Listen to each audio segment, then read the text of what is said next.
먼저 제가 간단한 퀴즈를 하나, 넌센스 퀴즈를 하나 내보겠습니다.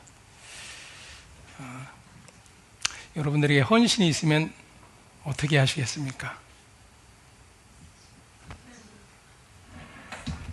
좀 막연한 거죠? 예. 우리 장로님이신가요? 딩동댕이죠. 헌신은 엿을 바꿔 먹든지 내다 버리든지 바로 그것이 헌신이죠. 저는 오늘 말씀을 통해서 우리가 수많은 시간들 아마 헌신 예배로 드렸을 것입니다. 학생회는 학생회, 청년은 청년, 또 집사님들은 또 나름대로 그렇게 이제 시간을 내어서 헌신 예배로 드렸을 것입니다. 근데 오늘은 저는 그러한 우리가 드려지는 헌신의 차원이 아닌 다른 차원을 말씀을 통해서 함께 나눠보고자 합니다. 성경은 하나님의 말씀이라는 것을 모두 다 알고 계실 것입니다. 그리고 하나님의 말씀이라고 하는 것은 하나님께서 약속하시고 하나님이 이루어내시는 일이라고 하는 것을 우리가 고백하게 되죠. 그것을 가리켜 언약이다 이렇게 이야기를 합니다. 그래서 우리가 구약, 신약 잘 아시는 대로 구약, 옛 언약 그리고 새 언약 이게 모두가 언약의 말씀이다라고 다 알고 계실 것입니다. 그러면 무엇에 대한 언약, 무엇에 대한 약속일까요? 다 아시고 계시듯이 예수 그리스도에 대한 약속입니다. 그러니까 성경은 한마디로 예수님, 즉 우리가 믿는 우리의 주요 그리스도가 되신 예수에 대한 약속이라고 하는 것이죠. 이 예수가 누구신가를 마태가 1장에서 이야기를 하고 있습니다. 21절에 이는 자기 백성을 저희 죄에서 구원할 자 이렇게 그 예수라는 이름에 해석을 달고 있어요. 저와 여러분이 예수를 믿는다라고 하는 것은 바로 그 예수 그리스도가 나의 주 되심을 고백하는 일인데 그 예수 앞에서 나의 존재가 무엇인가를 아는 것이죠. 에베소서에서 기록하고 있는 것처럼 허물과 죄로 죽었던 나라고 하는 사실을 깨닫게 되는 것입니다. 이러한 자기의 죄됨의 차례를 알지 못하면 예수는 단지 그저 나의 구원을 위한 예수, 내가 이 땅을 살아가면서 나의 인생 가운데 무언가 도움을 주고 나의 기도에 응답해 주어서 나의 길을 해결해 주는 그러한 예수로 바라보게 될 것입니다. 다시 말하면 하나님이 우리에게 약속하신 예수와 상관없는 예수를 붙들 수 있다라고 하는 것이죠. 우리 아까 장로님 말씀하신 것처럼 헌신은 버려야 됩니다. 다시 말하면 오늘 우리가 이제 하나님 앞에 헌신한다라고 예배를 드리고 있죠. 과연 그러면 우리가 무슨 헌신을 이 예배를 통해서 하게 될까? 우리 루디아 회원들은 이 헌신 예배를 마치고 나면 과연 어떤 헌신이 내 안에 생기게 될까? 이런 것들을 한 번쯤 고민을 해보자는 이야기입니다. 오늘 본문을 보면 예수님께서 예루살렘으로 올라가십니다. 예수님께서 예루살렘으로 올라가신 이유는 말씀에 기록된 대로 십자가에 달려 죽으시기 위해 예루살렘으로 올라가시는 거예요. 이것이 하나님의 약속이었습니다. 당신의 아들을 이 땅에 보내실 것을 약속하셨고 그 아들을 십자가에 못 박아 죽이실 것을 약속을 해놓으셨어요. 그리고 아들 예수는 그 아버지의 뜻을 이루기 위해서 이 땅에 오신 것입니다. 하나님이신 그분이 죄인의 몸을 입고 이 땅에 오게 된 것이죠. 그러면 그 예수를 믿는 우리, 신자된 우리는 과연 그 예수를 붙들고 무엇을 구해야 하는가 하는 것입니다. 다시 한번 우리가 생각해 보아야 할 것은 우리가 믿고 있는 예수, 내가 믿는 예수, 내가 붙드는 예수, 내가 엎드려 기도하고 내가 예수를 통해서 얻고자 하는 그런 바람과 소망들, 그런 것이 무엇이 담겨 있는가 하는 거예요. 하나님 우리에게 약속하신 것들에 대한 그 약속을 붙들고 그 약속이 내 안에 이루어짐 때문에 감사하고 기뻐하고 살고 있는가. 먼저 우리가 예수님이 이 땅에 오신 사건을 살펴보게 되면 예수님은 우리가 기대하는 모습을 전혀 갖고 있지 않아요. 오늘 우리가 믿고 있는 예수, 내가 예수를 믿어 얻기를 원하는 그런 많은 부분들이 이 땅에 오신 예수 안에는 찾아볼 수 없다라는 것입니다. 예수님이 이 땅에 오셨을 때 수많은 무리들이 예수님을 따르게 됩니다. 예수님을 통해서 나타나는 표적과 이적들, 그리고 자기의 문제 해결, 이런 것들 때문에 삽시간에 수많은 군중들이 예수를 따르게 됩니다. 그렇게 따르는 많은 무리를 향해서 주님은 어떤 마음을 갖고 계셨는가를 우리가 성경을 통해서 엿보게 되면 별로 달가워하지 않았어요. 여러분 이상하지 않으십니까? 예수님께 몰려든 수많은 군중들, 예수의 소문을 듣고 점점점 많아지는 그러한 무리들을 바라보시면서 예수님이 기뻐하셔야 될 것 같은데 전혀 기뻐하지 않고 있다라는 거예요. 오히려 오병이의 기적을 나타내신 후에는 몰려든 군중들을 피해 산으로 피해 가시는 모습을 볼 수가 있습니다. 우리에게 굉장히 낯선 모습이죠. 우리가 외치는, 그리고 교회가 끊임없이 전도라고 하는 그러한 이야기를 가지고 끊임없이 초청하는 그러한 일들이 하나님의 일이고 하나님이 기뻐하시는 일이라고 여기는데 주님은 그러한 것들에 관심이 없다라고 하는 거예요.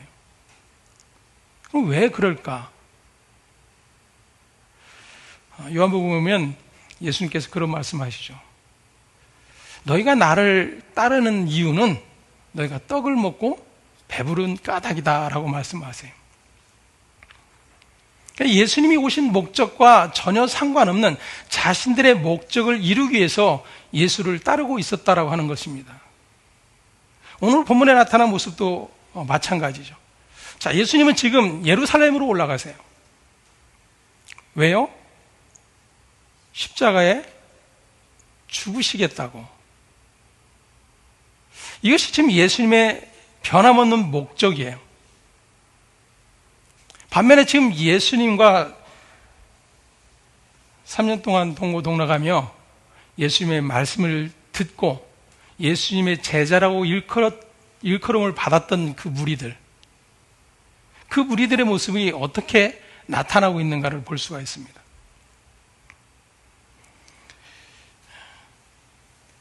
20절에 보면 그때에 세베대의 아들의 어머니가 그 아들들을 데리고 예수께 와서 절하며 무엇을 구하니?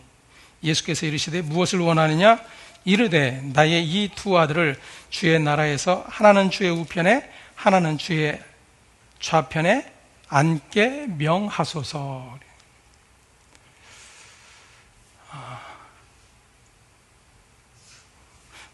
우리 루디아와 회원들은 어떠실 것 같으세요? 예수님께 무엇을 구하시겠습니까? 나의 자녀를 위해서, 나의 가족을 위해서 주님께 무엇을 구하실까요?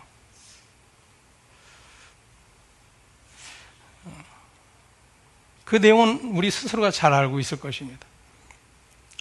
새벽에 아니면 작정하고 하나님 앞에 엎드려 기도하는 제목들이 분명히 있을 것입니다.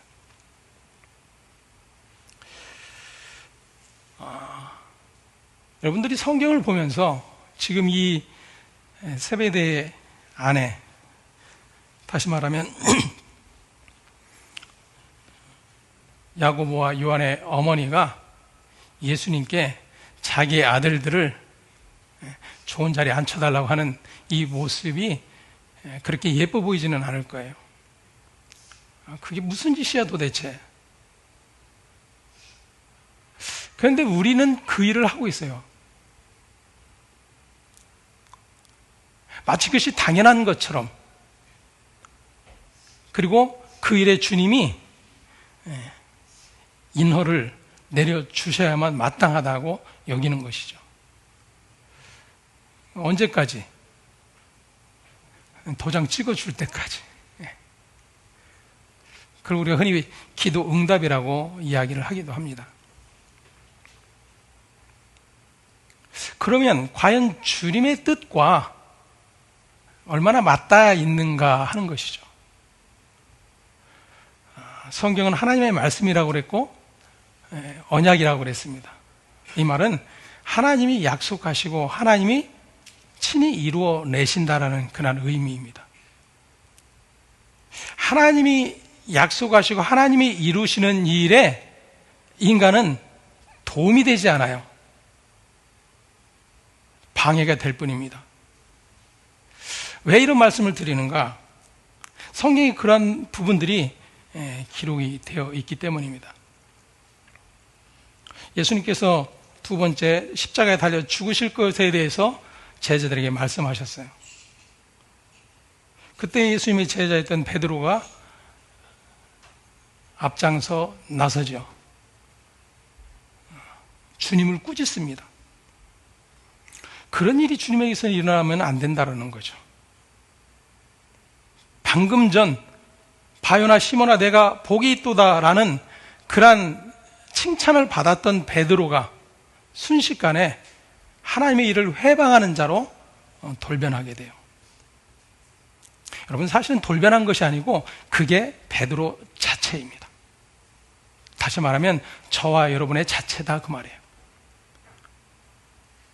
우리는 하나님의 일을 회방하는 자인데 그것을 알지 못해요. 왜냐하면 우리는 하나님의 일을 구하는 자들이 아니기 때문입니다. 사람의 일을 구하는 자일 뿐이죠. 그것을 육신에 속한 자라고 그렇게 표현을 하기도 합니다.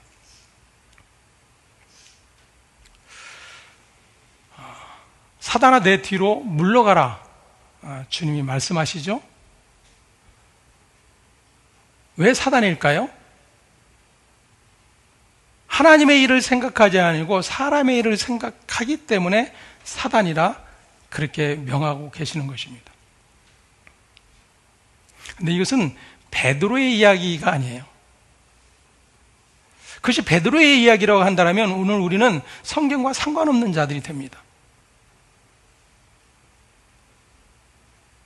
베드로가 바로 나라고 하는 사실을 보지 못하고 그것을 깨닫지 못하게 되면 우리는 여전히 사람의 일을 가지고 하나님의 일을 돕겠다라고 애써 발버둥하는 그러한 일들에 열심을 내게 되는 거예요.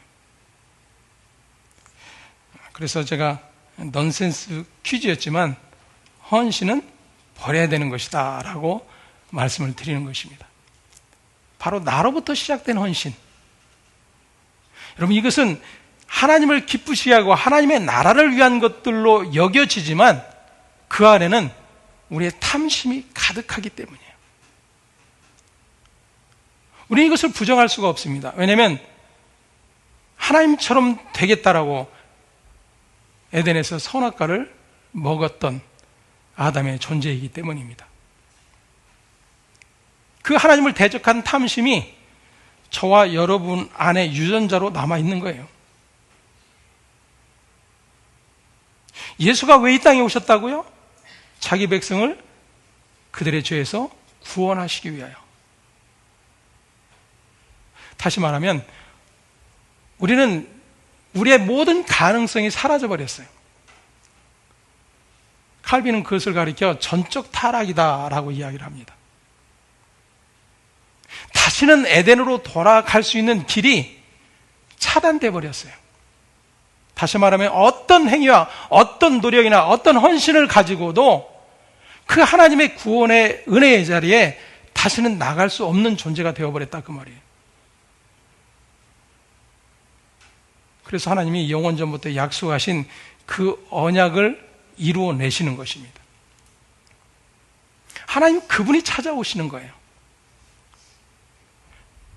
그분이 찾아오시지 않으면 우리에게는 구원이 있을 수 없기 때문입니다. 때문에 그 예수가 나의 주가 되셨고 나의 그리스도가 되셨다라고 하는 신앙의 고백이 있게 되면 내가 어떤 존재인지가 드러나게 돼 있어요. 요한은 그렇게 예수를 가리켜 빛이다라고 선언하고 있고,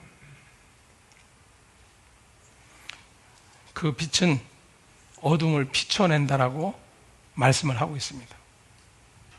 다시 말하면 예수가 빛이다 라는 고백은 나는 어둠이라는 거예요. 그러면 내 안의 어둠, 나의 안의 죄악들이 발견되어지고 그것이 사라지기 위해서는 빛 가운데로 나아가야 된다는 것입니다. 근데 우리는 그 일을 원치 않아요. 나의 부끄러움을 드러내려 하지 않고 나의 죄를 드러내려 하지 않습니다. 오히려 신앙적 행위들을 가지고 그 부끄러움을 가려보려는 노력과 애씀만 가득할 뿐이에요. 제가 아까 그런 말씀을 드렸습니다. 우리 루디아 여전도 회원들, 이제 오늘 헌신 예배를 드리고 나면 무엇이 달라질까요?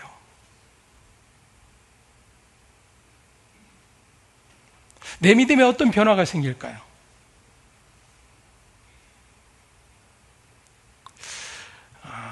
나로부터의 시작된 헌신, 나로부터 시작된 열심, 나로부터 시작된 신앙, 나로부터 시작된 믿음, 이러한 것은 존재하지 않아요, 성경에는. 오직 그분의 은혜에 의해서 주어진 믿음만이 우리를 예수 그리스도 앞에 서게 하는 것입니다. 그러면 그 그리스도 앞에 선 나의 존재가 어떻게 드러나는가 하는 거예요. 끊임없이 하나님을 대적하고 하나님과 원수되어 있는 그러한 우리 자신들을 보게 될 뿐입니다. 그러한 자만이 주님 앞에 엎드려 주여 나는 죄인으로서이다, 나를 떠나소서. 근데 우리는 나를 떠나소서라는 그러한 기도는 들을 수 없고 주여 나와 함께 하소서, 이런 기도만 주구장창 하고 있죠. 물론 제가 지금 굉장히 좀 표현하기 힘든 부분들을 말씀을 드리는 것은 사실입니다. 하지만 우리가 하나님의 말씀에 대면하여 서는 일들이 있어야 돼요. 하나님의 말씀 앞에 대면하여 선다라는 것은 나의 실체를 보게 되는 일입니다. 그 어떤 것도 나를 들여다보게 할 수 없어요. 하나님과 원수된 나를 보게 할 수 없고 하나님과 대적관계에 있는 나를 보게 할 수 없습니다. 오직 말씀이신 빛이신 그리스도만이 우리를 그 앞으로 이끌어내시는 것입니다.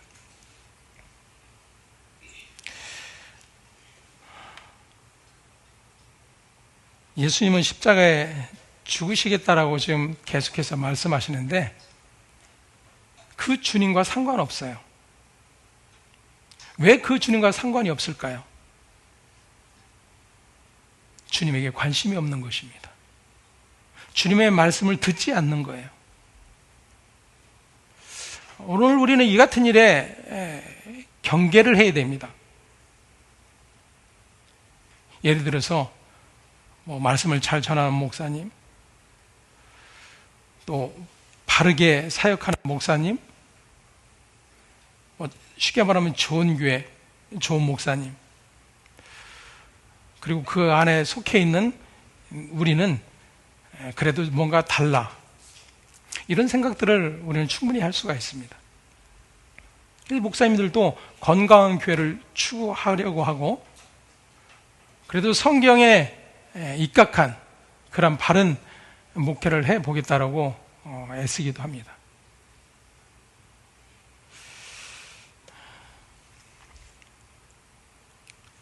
하나님을 믿는 자들이 그런 생각을 갖지 않는 이들이 있겠습니까? 제자들 역시도 그런 마음이 없겠습니까? 근데 주님의 생각과 달라도 너무 달라요. 오히려 정반대이죠. 베드로에게 말씀하셨던 것처럼 사단의 이 일에 관심을 갖고 있을 뿐임이 드러나고 있습니다. 예수님께서 말씀하시죠. 너희는 너희가 구하는 것을 알지 못하는도다. 내가 마시려는 잔을 너희가 마실 수 있느냐라고 묻습니다. 제자들이 뭐라고 대답하죠? 성경에 나와 있습니다. 22절 함께 보실까요? 예수께서 대답하여 이르시되 너희는 너희가 구하는 것을 알지 못하는도다. 내가 마시려는 잔을 너희가 마실 수 있느냐? 그들이 말하되 할 수 있나이다.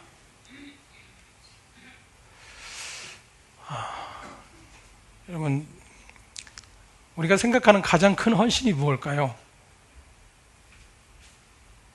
아마 순교라고 생각을 할 수 있을 것입니다. 지금 예수님은 내가 십자가에 달려 죽을 것이다 라고 말씀하셨어요.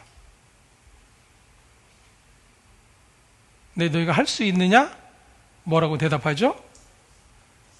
할 수 있습니다 라는 거예요.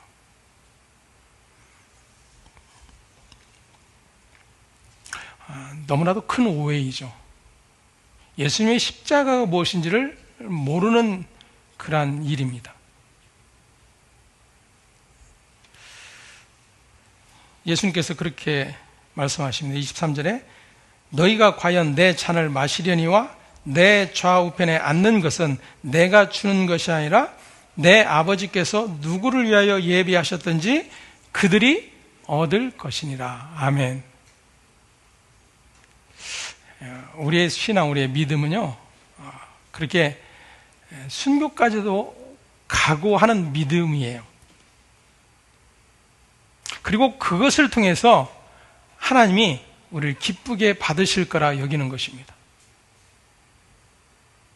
그래서 최고의 헌신, 그렇게 최고의 헌신을 하나님 앞에 행한 자는 천국에서도 상을 받을 것이다 라는 그런 기대를 갖는 것입니다. 주님은 뭐라고 말씀하세요?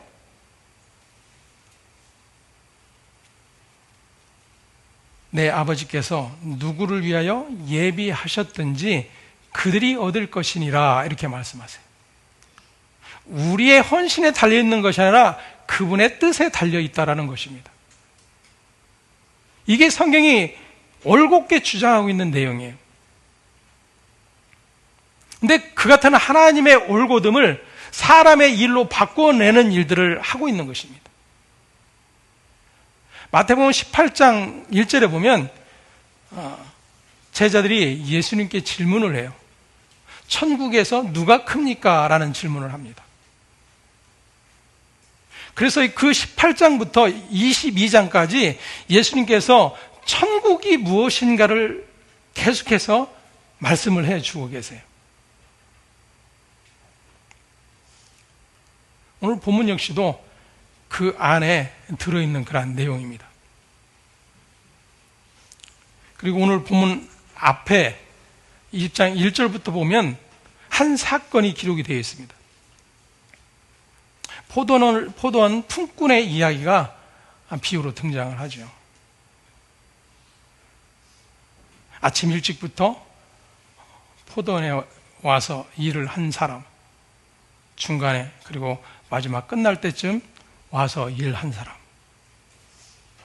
그리고 마지막에 셈을 합니다. 맨 마지막에 온 사람부터 셈을 하는데 주인이 하루에 일한 대가를 지불을 해요. 약속한. 끝날 때쯤 와서 일한 사람인데, 자, 그러면 그 전에 왔던 사람들은 어떤 기대가 있을까요? 오늘 운 좋은 날이구나. 이게 웬 떡이야. 뭔가 다른 기대를 하겠죠. 아침 일찍부터 왔던 사람은 어떨까요? 엄청난 기대에 부풀어 있게 될 것입니다. 근데 주인이 이상한 일을 하죠. 다 똑같이 지불을 하는 거예요.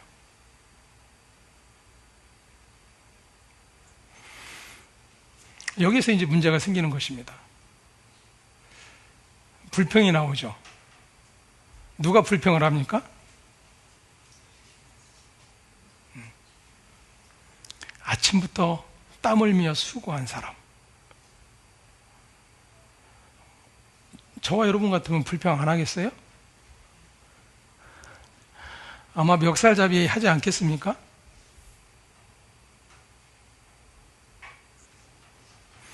근데 주인이 얘기해요. 내가 너에게 불의를 행하지 아니하였다. 내 뜻이다 그래요. 내 뜻이다.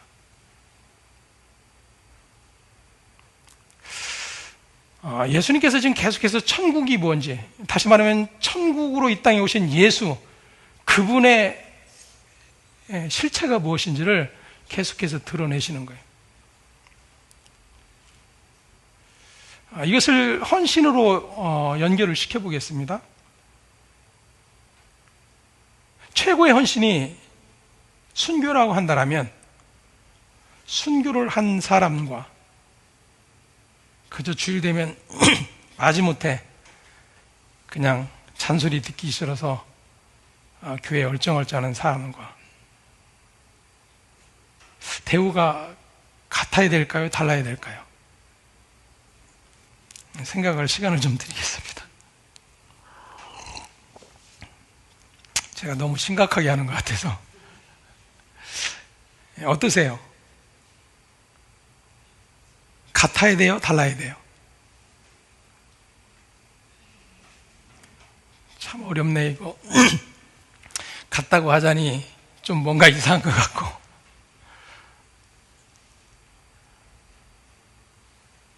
사실은 달라야 된다고 우리 모두 생각하지 않습니까? 내가 만일 아침부터 온 사람이었다면 더더군다나 그러지 않겠어요?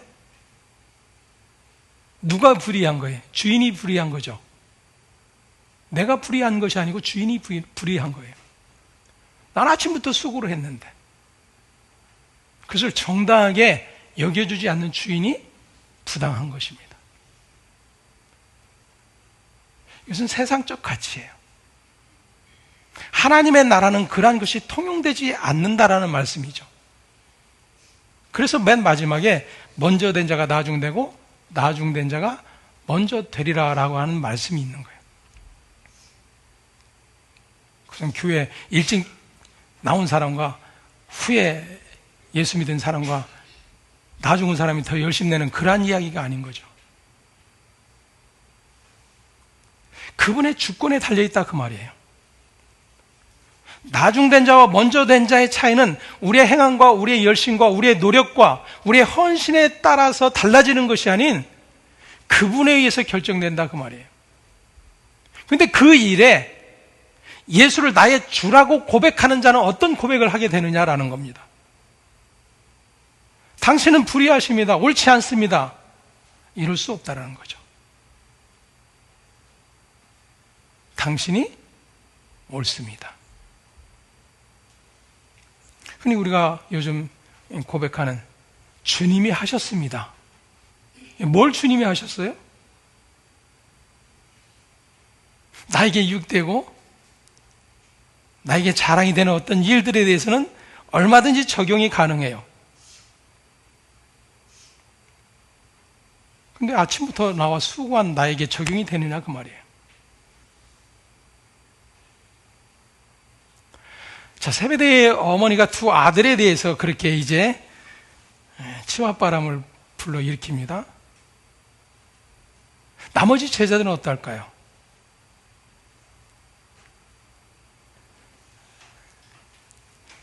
자꾸 성경의 이야기를 하니까 어려우신 것 같아요. 여러분 같으면 어떠시겠어요? 야, 좋겠다. 너는 엄마 잘 둬서. 나는 엄마도 없고 그런 엄마도 없는데 이러시겠어요? 열받겠어요? 안 받겠어요? 이건 다 거룩한 분들만 계신 것 같아가지고 제가 저 같으면 엄청 열받을 것 같아요. 다른 제자들도 마찬가지죠. 24절에 보니까 10제자가 듣고 그 두 형제에 대하여 분이 여기거늘 그래요. 지금 청탁은 누가 했어요? 엄마가 했는데 지금 누구에게? 둘 다 똑같다라는 거잖아요. 분이 여겼다는 것은 어떤 뜻이 담겨 있을까요? 너만 그래? 나도 그래. 근데 왜 너만 그래? 왜 내 차례는 없는 거야? 우리가 주님께 구하는 것들이 그러한 것들이죠.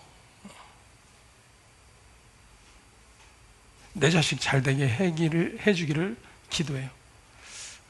여기 지금 자녀분들이 이제 있을 텐데, 다 그냥 내 자식 잘 되기를 위해서 기도하면 잘 안 되는 놈들은 누굴까요? 기도하지 않는 부모의 자녀들? 예수 믿지 않는 자녀들? 근데 이상하잖아요. 보면 오히려 세상이 더 잘 나가요. 악한 자들이 더 활개를 치고 있어요.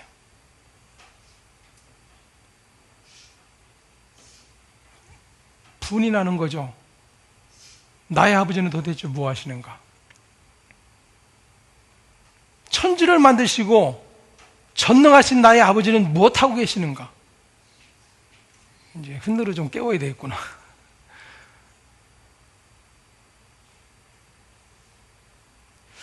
이러한 일들을 우리의 신앙으로 계속해서 자리 잡아가고 있었다라는 것이죠. 제가 이 목사님한테 말씀하고 그 제목을 보내놓고 나서 하나의 노래가 계속해서 저에게 읊조리졌어요. 그리고 어쨌든 제 나름대로는 성령의 도우심을 구하며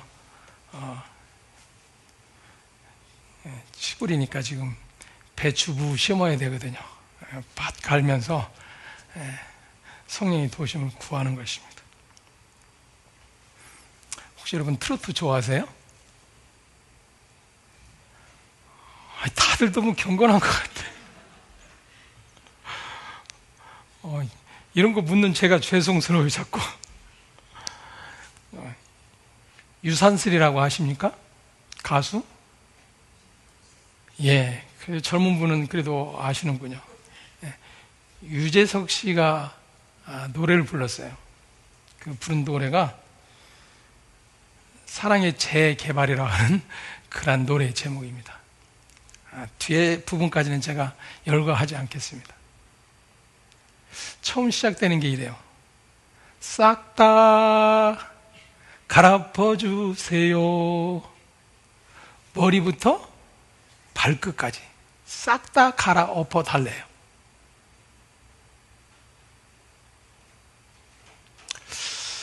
어쩌면 우리가 하나님 앞에서 구해야 될 내용이 아닌가 하는 거예요.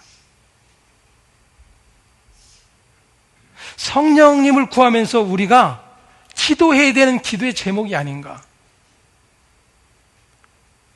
내가 이렇게 오늘 헌신예배 잘 마쳤어. 한 달 후에 하는지 모르겠지만 다음에 또 특송 잘 준비하고 또 강사 목사님 오시면 또 말씀 듣고. 우리는 이러한 일에 어느덧 익숙해져 있는지 모르겠어요. 그러한 익숙함 때문에 말씀으로 우리 가운데 오시는 예수를 스쳐 지나가는 일들이 너무 많다 그 말이죠.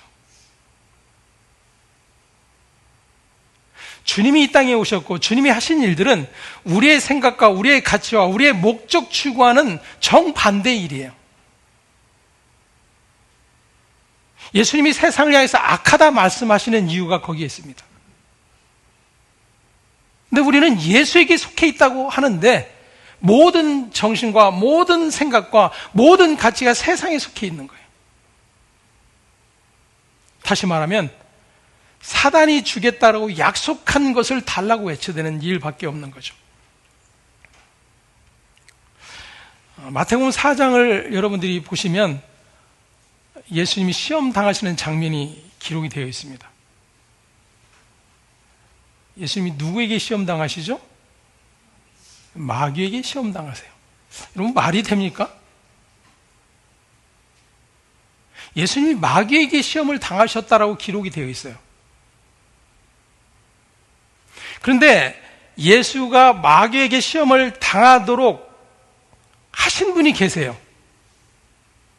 그분이 누구예요? 성령 하나님이세요. 성령 예수를 광야로 몰아내셨다라고 기록하고 있습니다. 그럼 왜 이 같은 일들이 지금 기록이 되어 있는가?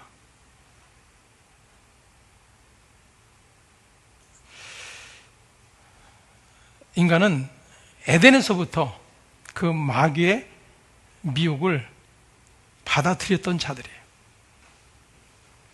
마귀의 시험을 덥석 물었던 자들이다, 그 말입니다.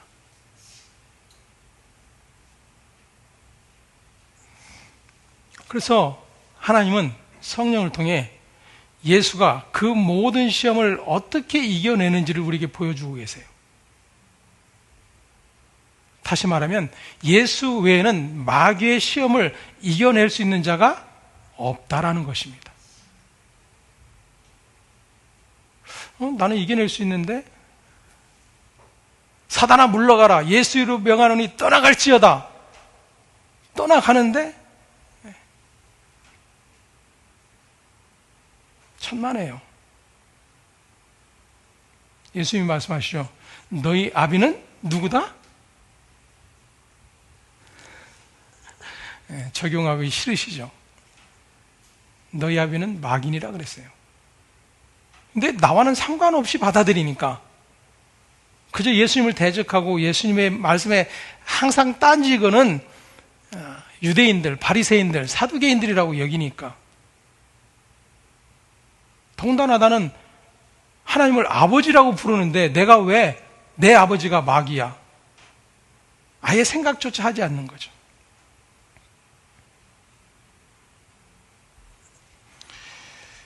하나님께서 마귀를 이 세상에 주관자로 세워놓으셨어요. 그럼 왜 하나님께서 마귀를 이 세상의 주관자로 세워놓으셨는가? 너희가 얼마나 나의 말보다도 마귀의 유혹과 미혹에 쉽게 마음을 빼앗기고 옷을 즐거워하는 자인지를 알라라는 거예요. 그러한 자신을 알지 못하면은 예수가 나의 구주가 될 수 없어요. 나의 죄로부터 구원할 자라는 것을 그저 단순히 공식화한 내용으로밖에 여기지 않게 됩니다. 그래서 신앙이 깊으면 깊을수록 자기의 죄됨의 자리가 보여져야 돼요.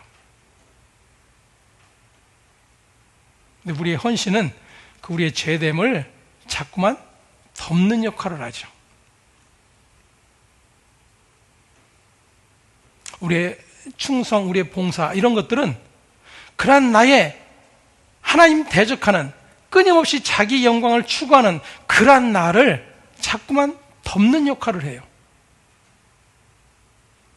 그리고 그렇게 지나다 보면 어느덧 나는 그래도 그럴듯한 믿음의 사람, 남보다는 다른 신앙인, 이런 타이틀들을 계속해서 획득하는 것입니다.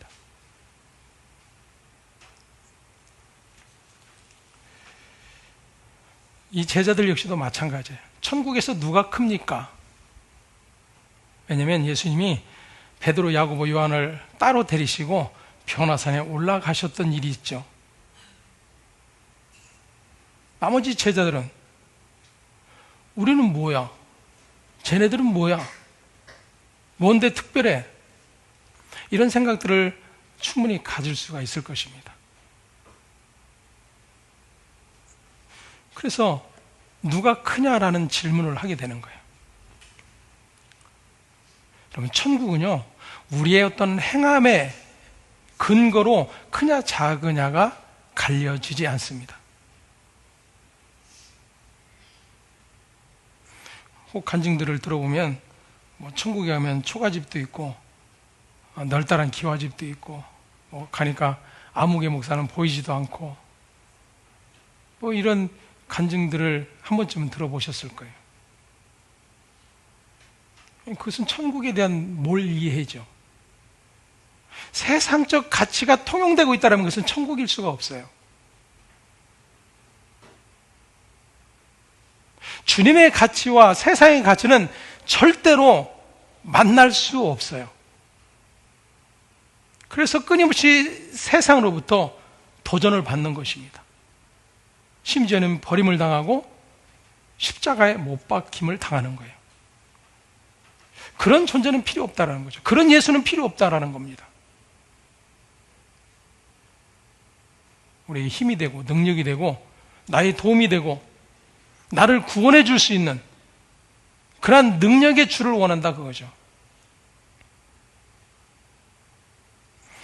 예수님의 십자가 달리신 그 자리에서도 사람들이 예수를 조롱하며 도전합니다.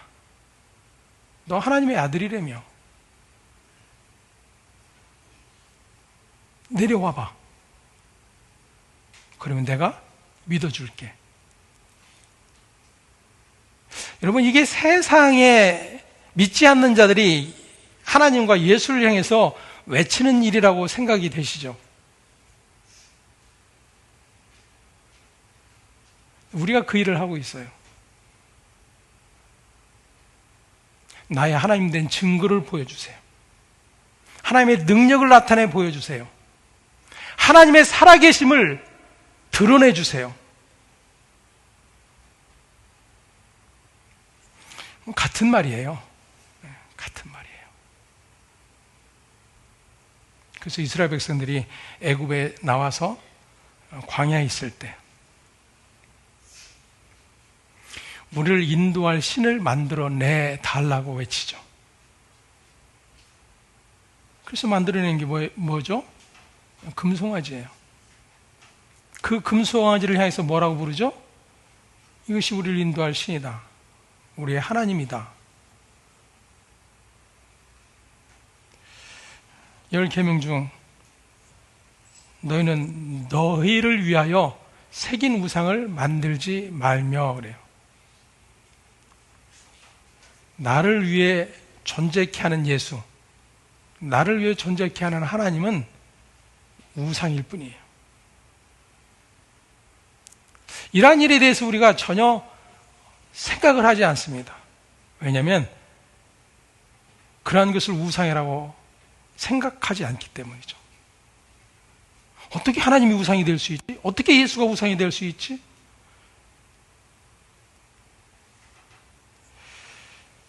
산상수훈을 보시면 예수님이 모든 것을 다 갈아엎으세요. 그들이 가지고 있던 신앙적 가치, 하나님에 대한 믿음, 영생에 대한 것들, 너무나도 확실하게 붙들고 있었던 그 모든 것들을 예수는 다 부정해내세요. 그 부정당하는 자리에 내가 있어야 되는 거예요, 여러분.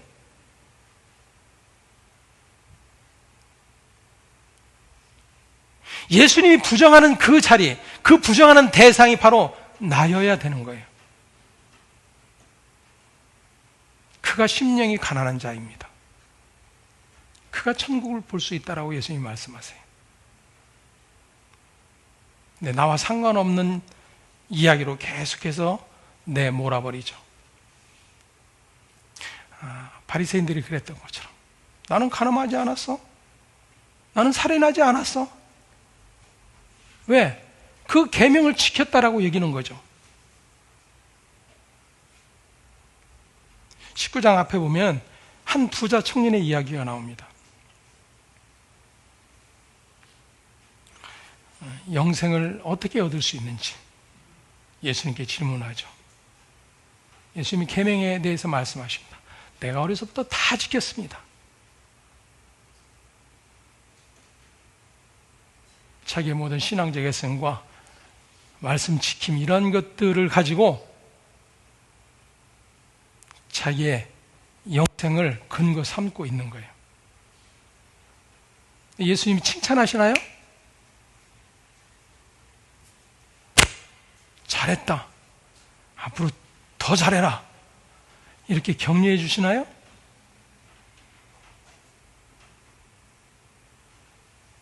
내 재물을 팔아 가난한 자들에게 나누어 주라 그러죠. 청년이 근심하며 돌아갑니다. 단지 돈, 재물이 많았던 이유가 아니에요. 예수님은 그 안에 진리가 없는, 다시 말하면 예수가 하나님의 아들로 이 땅에 오셔서 구원자로 오신 그 하나님이신 것을 보지 못하는, 진리의 말씀이 없는 그 상태를 드러내고 계신 거예요. 가난한 자들에게 나눠주라 그래요. 나눠줄 게 없어요. 내 안에 예수가 없기 때문에.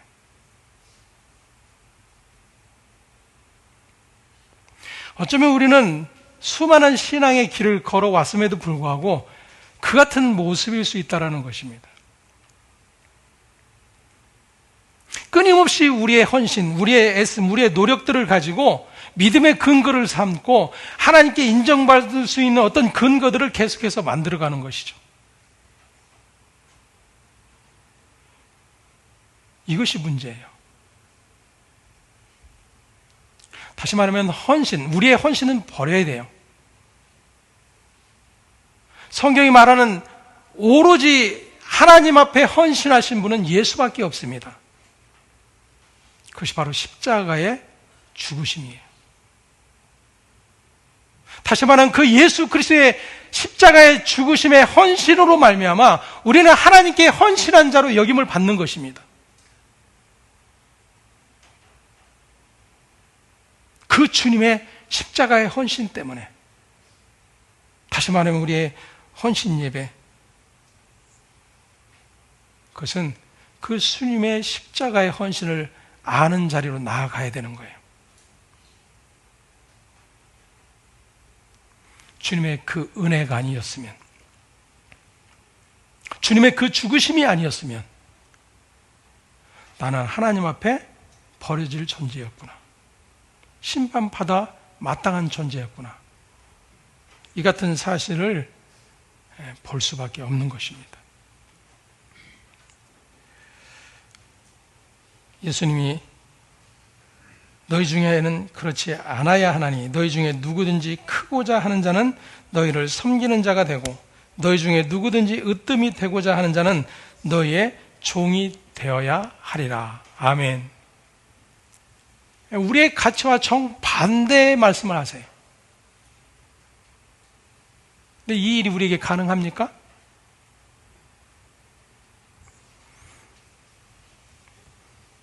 으뜸이 되고자 하는 자는 너희의 종이 되어야 하리라 그래요. 여러분, 내 자녀가 내가 누구의 종이 되기를 주님께 구하신 적이 있나요?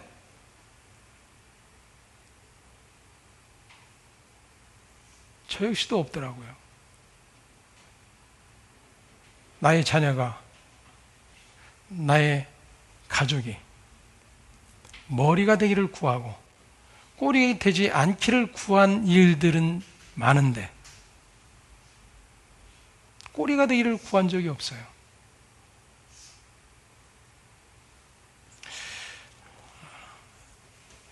그럼 주님이 이 땅에 오셔서 행하신 일들, 주님이 우리에게 계속해서 말씀하신 내용들을 보면 우리가 원하는 것이 하나도 들어있지 않아요.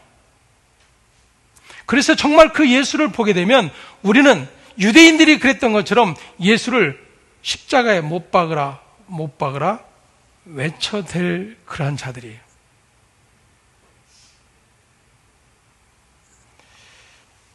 그러한 우리의 실상을 보지 못하기 때문에 끊임없이 내가 원하는 예수를 만들어 놓고 그 예수 앞에 엎드려 자기를 위한 예수를 구하고 있는 것입니다. 반면에 예수님은 어떠셨는지 우리 28절 함께 보겠습니다. 인자가 온 것은 섬김을 받으려 함이 아니라 도리어 섬기려 하고 자기 목숨을 많은 사람의 대속물로 주려 함이니라. 아멘.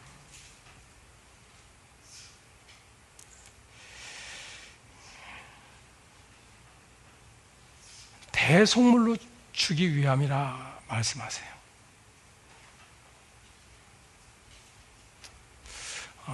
여러분, 이 성경이니까 우리가 그냥 수없이 들었던 내용들이고 말씀이니까 그냥 스쳐 지나간 일들이 많았을 거예요.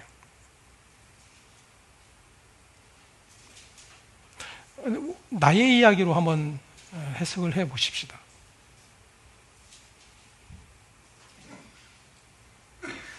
불의한 자에게,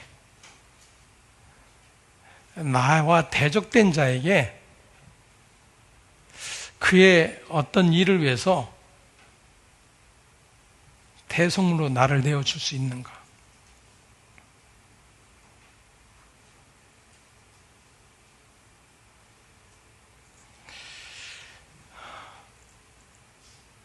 우리는 할 수 없죠. 그 누구도 할 수 없어요. 그래서 주님이 오신 것입니다. 무엇하려고? 대속물로 주기 위하여. 다시 말하면 저와 여러분은 주 예수 그리스도를 믿는 믿음의 자리는 예수의 대속물로 건져냄을 받은 자들이라고 하는 이야기예요. 그 같은 저와 여러분의 현실을 볼 수 있어야 한다 그 말입니다. 그분이 대속해 주지 않으면 우리는 하나님 앞에서 심판당에 마땅한 자라고 하는 거예요. 우리는 그 같은 일들을 너무나 쉽게 잊어버립니다. 대속물로 오신 주님을 향해서 내 보따리 내놔. 매번 구하는 것이 그거죠.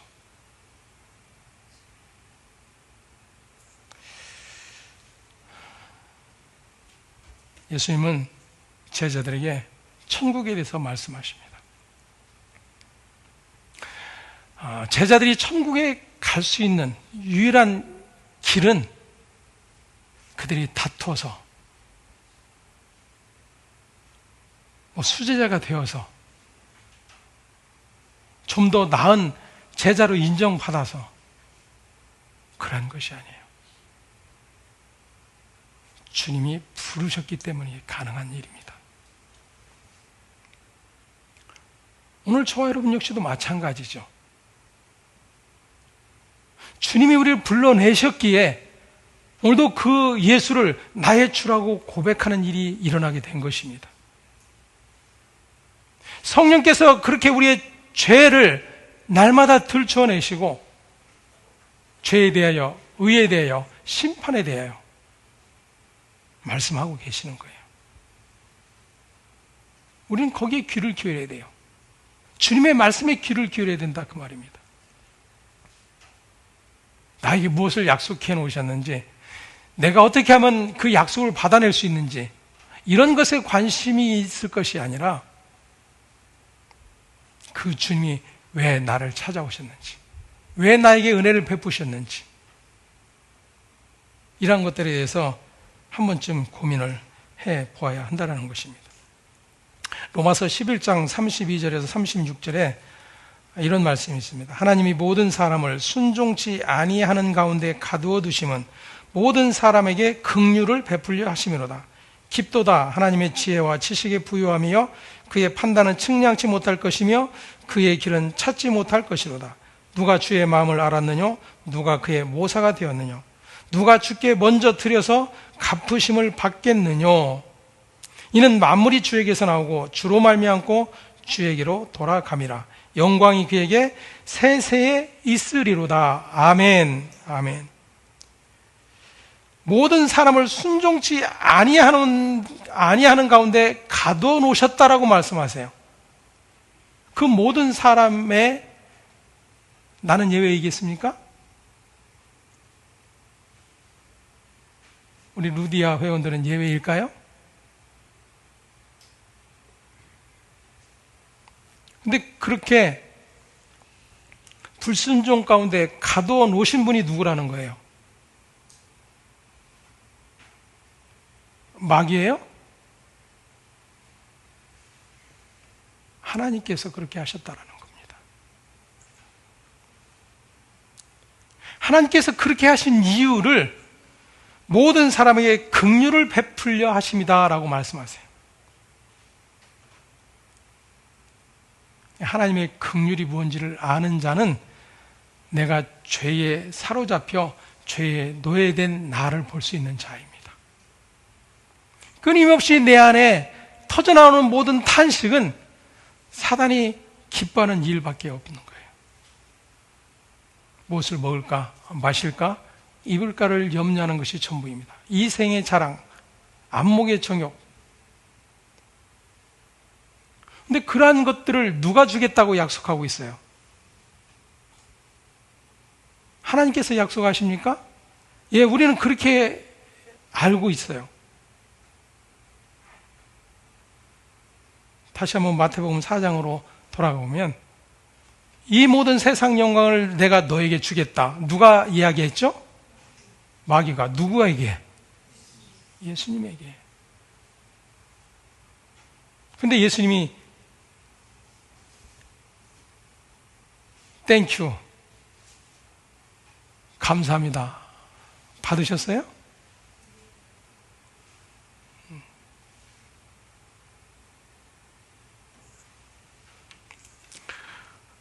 우리는 하나님이 주시겠다고 약속했다라고 자꾸만 착각을 하는 겁니다.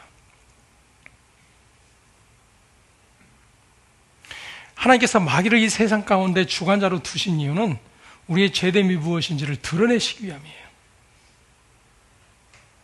그래서 하나님이 우리를 죄 가운데 가두어 놓으셔서 우리의 죄됨의 자리를 깨닫고 하나님의 은혜와 긍휼 아니면 나는 구원의 소망이 없는 자이구나를 알게 하시기 위한 거예요. 그것이 이스라엘 백성들이 주던 율법의 목적입니다.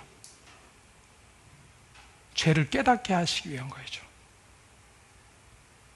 근데 그 율법을 가지고 유대인들은 죄를 깨닫는 것이 아니라 죄를 없애는 도구로 이용을 했어요. 지켜 순종하면 죄가 사라질 거라고 얘기했어요.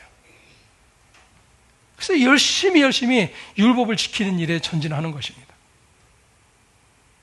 야고보의 선지자의 이야기를 통해서 들여다보게 되면 율법을 다 지켰는데 하나를 못 지켰어요. 그럼 어떻게 된다고 그래요? 야, 그래도 10개 중에 9은 지켰으니까 그래도 참 대단하구나. 이렇게 인정해 주시나요? 꽝이야. 그게 율법의 기능이에요. 근데 예수님이 오셔서 그 율법을 온전히 이루어내셨습니다. 예수님만이. 그래서 마지막 십자가에 죽으시면서 다 이루었다 선언하고 계시는 거예요. 그 예수님의 다 이루심 안에 그 예수 그리스도의 헌신 때문에 저와 여러분이 그 예수와 연합되어 하나님 앞에 헌신한 자로 여김을 받는 거예요. 우리의 수많은 헌신 예배, 아니 우리의 모든 예배를 통해서 우리는 그렇게 하나님이 우리에게 베푸신 은혜와 긍휼이 무엇인지를 알아가는 자여야 합니다. 에베소서의 말씀처럼 그 은혜와 영광을 찬송하게 하려는 것이라. 아멘. 예. 여러분, 여기에 내게 응답해 주신 하나님, 나를 붙들어 주신 하나님, 나에게 복 주신 하나님, 이런 찬양이 들어있는 것이 아니라 나를 영원한 죄와 사망 가운데서 건져내시고 대속물이 되어주셔서 나를 살려내신 그 하나님의 은혜와 긍휼이 무엇인지를 알고 그것을 영원히 찬송하는 일이 하나님의 백성의 자리예요.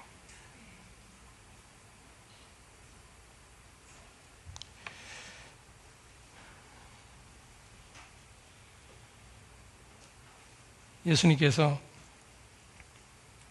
베드로가 가로막을 때에 내가 하나님의 일을 생각지 아니하고 도리어 사람의 일을 생각하는 듯 하시고 이에 예수께서 제자들에게 이르시되 아무든지 나를 따라오려거든 자기를 부인하고 자기 십자가를 지고 나를 쫓을 것이니라 말씀하셨어요. 근데 여러분, 베드로가 자기 부인합니까? 안 해요. 오히려 헌신하겠다라고 나서죠. 내가 주님 그렇게 십자가에 못 박아 죽게 내버려 둘 것 같습니까? 다른 제자들인 혹시 그럴지 몰라도, 아니 다 주를 버릴지라도 나는 그러지 않을 것입니다. 이게 우리의 헌신이에요. 근데 주님이 그 헌신을 기쁘게 받으시냐 그 말이에요. 아니 너는 오늘 밤 닭 울기 전 3번 나를 부인할 거야.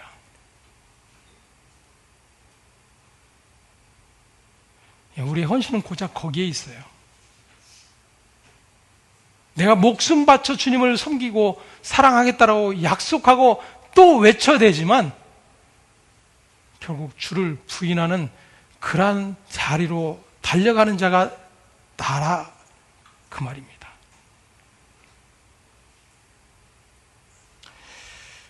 그럼에도 불구하고 주님이 그러한 베드로를 찾아오셨습니다. 질문하시죠. 내가 나를 사랑하니? 예전 같으면 당당하게 얘기했을 거예요. 그러한 헌신의 모습이었으면. 근데 주님의 십자가를 경험하고 나서 베드로는 조금 달라졌죠. 주님이 아십니다. 주님이 아십니다. 나에게서 어디로 옮겨졌어요? 주님에게로 옮겨졌어요. 그걸 헌신이라 그러는 겁니다. 나에게서 주님에게로 옮겨지는 일, 나의 일에서 하나님의 일로 옮겨지는 일, 이것이 헌신이에요. 내 이마저도 나의 어떤 변화가 아닙니다. 예수님이 말씀하시죠. 사단이 너를 까부를 때 내가 믿음에서 떨어지지 않기로 해서 뭐 하셨다고요? 기도하셨다 그래요. 성경 그렇게 모두가 주님의 일이에요. 주님의 일. 그 주님이 이루신 일 안에 저와 여러분이 있을 뿐입니다. 그것을 안다라면 우리는 어떤 자랑도 내어놓을 수 없어요. 그저 은혜에 감사할 뿐인 거죠. 우리의 신앙은 그러한 자리에 있어야 되는 것입니다. 왜냐하면 주님이 그것을 우리에게 말씀하고 계시기 때문이죠. 제가 처음에 넌센스로 말씀을 드렸던 것처럼 주님 앞에서의 참된 헌신은 나의 헌신을 버리는 거예요. 그리고 주님의 헌신을 붙드는 것입니다. 그게 생명의 길이에요. 근데 이것을 사람들이 즐거워하지 않아요. 나의 헌신이 드러나고 나의 믿음의 행위가 자랑되어지는 일들을 기뻐하죠. 대속물이 되신 그 주님 앞에서 내가 얼마나 하나님마저도, 그 하나님의 생명마저도 나의 죄와 맞바꾸셔야 했는지를 계속해서 잊고 살아가는 거예요.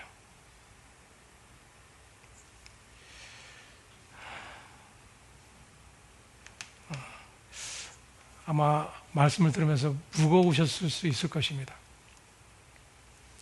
하지만 오늘 주님의 말씀, 주님이 계속해서 드러내시는 일들이 무엇인지에 조금만 관심을 가졌으면 하는 그런 마음입니다. 주님이 왜 십자가에 죽으셔야 했는지, 왜 하나님이 우리를 죄에 가두어 놓으셨는지, 우리가 우리의 죄로부터 벗어나는 일을 경건이라고 생각하고 그러한 일을 믿음의 일이라고 생각을 할 것입니다.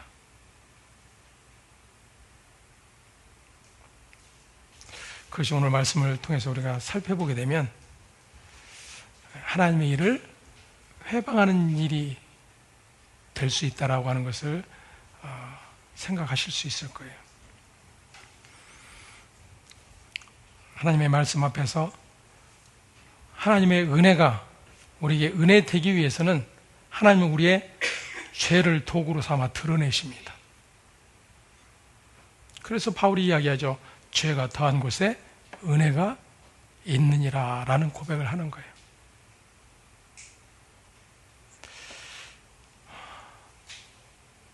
오늘 이 헌신 예배 단지 루디아 회원들의 헌신뿐만 아닙니다. 아니, 어떤 기관의 헌신 예배를 드리더라도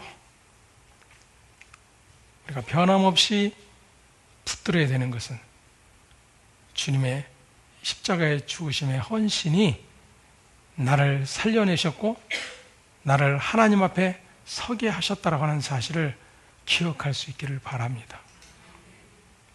그리고 그 은혜의 영광을 영원히 찬송하는 자가 바로 저 여러분이 해야 할 일이라고 하는 사실 앞에 오늘도 기쁨으로 설 수 있기를 주의 이름으로 축원을 드립니다.